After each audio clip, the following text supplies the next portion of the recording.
नमस्कार दोस्तों, आज हम पढ़ने वाले हैं ट्रेन के बारे में। तो चलिए वीडियो को शुरू करते हैं। दोस्तों, सबसे पहले ये बात समझते हैं कि जो ट्रेन है, ट्रेन में जो लाइट और फैन होते हैं, रेलवे ने उन्हें 110 वोल्ट का डीसी करंट क्यों दिया। दोस्तों, रेलवे के जो फैंस और जो लाइट थे उसमें बहुत ही ज़्यादा चोरी हो रही थी। लोग आते थे, ट्रेन में बैठते थे, वो लाइट और पंखे निकाल के ले जाते थे। रेलवे ने दिमाग लगाया। रेलवे ने क्या काम किया, घर में या तो 220 वोल्ट का एसी करंट चाहिए या 5, 12 या 24 वोल्ट तक का डीसी करंट चाहिए। रेलवे ने 110 वोल्ट का डीसी करंट दे दिया। जितना वोल्ट नीचे जाएगा उतनी ज्यादा क्षमता वोल्ट की बढ़ेगी, यानी कि धारा उतनी ज्यादा बढ़ जाएगी जितना वोल्ट नीचे जाएगा। 220 वोल्ट चाहिए घर में, और उसने क्या किया, 110 वोल्ट कर दिया।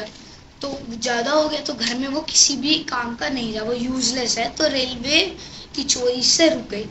अब दोस्तों नेक्स्ट बात करते हैं, बिजली है यानी कि जो वोल्ट है, ये इतने सारे वोल्ट आते कहाँ से। तो जो आप देख सकते हैं मेरे बैकग्राउंड में, जो ये बैटरी बॉक्स होता है, इस बैटरी बॉक्स में से जो करंट होता है वो ट्रेन के जितने भी ये सब कोच में जो प्लग होते हैं और ये सब जो लाइट फैंस होते हैं इनमें जाता है। आपने देखा होगा ट्रेन में लोग बोलते हैं कि, और लिखा भी होता है, रात 10 बजे से लेके सुबह 6 बजे तक फोन को चार्जिंग पे ना लगाएं या फिर स्विच खुला ना छोड़ें। क्योंकि दोस्तों इससे क्या होगा, जो बैटरी होगी, बैटरी बहुत ही ज़्यादा वेस्ट होगी तो उसमें आग भी लग सकती है। ठीक है दोस्तों, अब बात कर लेते हैं हम। तो ट्रेन का जो कोच होता है उसके गेट के साइड में दोनों तरफ साइड फिलिंग और लिफ्ट हेयर देखा होगा।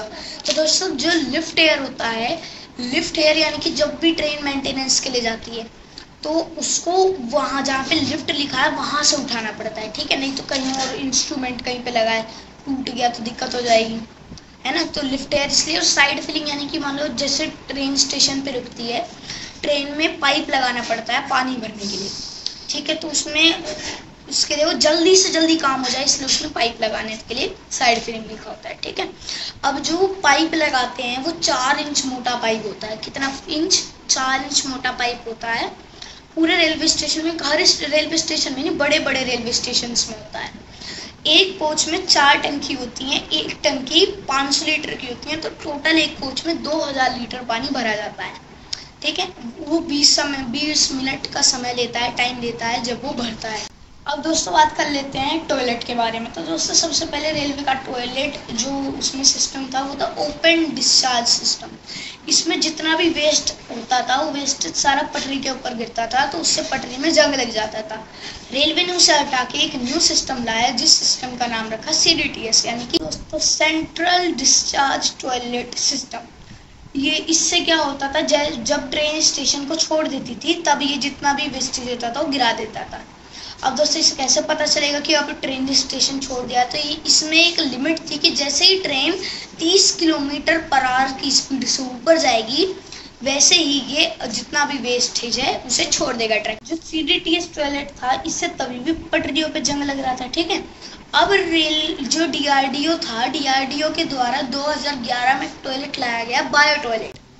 दोस्तों जो बायो टॉयलेट था इसमें DRDO ने क्या किया, बैक्टीरिया और केमिकल्स डाल दिए जिससे कि जितना भी वेस्टेज होता था वो सब जो एयर होती है उसमें चला जाता था, यानी कि गैस के फॉर्म में चला जाता था। ठीक है, अब दोस्तों बात कर लेते हैं कोपलर्स की। तो दोस्तों जो कोपलर उसे बोलते हैं जो 2 कोच को जोड़ने का काम करता है। पुराने जमाने में आपने देखा होगा स्क्रू कोपलर का यूज किया जाता था, जैसा कि आप मेरे बैकग्राउंड में देख सकते हैं। दोस्तों स्क्रू कोपलर वो होता है, इसमें 2 ऐसे लाइनिंग होती हैं, ये एक के ऊपर ऐसे जकड़े रहते हैं एक दूसरे को। जैसे ही ट्रेन का, ये मान लीजिए एक बोगी है, एक बोगी है, ये जकड़े रहते हैं, और जैसे ही ट्रेन का ब्रेक लगता था तो ये आगे की तरफ ऐसे हो जाते थे। तो इससे ये डर था कि एक कोच दूसरे कोच के ऊपर न चढ़ जाए। इस दुर्घटनाग्रस्त होने की वजह से रेलवे ने एक नया एडिशन लाया है इसका, और उसका नाम रखा साइड बफर। साइड बफर दोस्तों 2 बड़े बड़े, हम उसे बचपन में बुलाते थे चुंबक है, चुंबक, पर वो चुंबक नहीं, उससे बोलते हैं साइड बफर। उसके बीच में स्प्रिंग फंसा दी गई जैसे ही ब्रेक लगता था वो स्प्रिंग पर वो बहुत ही ज़्यादा झटके देता था, उसमें ज़्यादा लोहे का यूज होता था। एक तो स्क्रू कोपलर था ही, और उसमें एक्स्ट्रा साइड बफर, तो उसमें बहुत लोहा खर्च हुआ। रेलवे ने दिमाग लगाया, रेलवे अब लाया सेंटर बफर कोपलर। क्या लाया है रेलवे? Centre buffer कोपलर। ठीक है, इससे दो मतलब साइड में लगा दिए तो उससे वो बफर का काम कर गए, बीच वाले इससे जो गोल होता है वो स्प्रिंग का काम कर गया। ठीक है दोस्तों, तो ये आजकल आपको दिखने को मिलेगा। और इसकी पहचान क्या है? जो ट्रेन का लास्ट में जो कोच होता है, लास्ट में शुरू में आपको येलो पट्टी दिखेगी। ठीक है, अब दोस्तों बात कर लेते हैं जनरल बोगी की क्या पहचान है।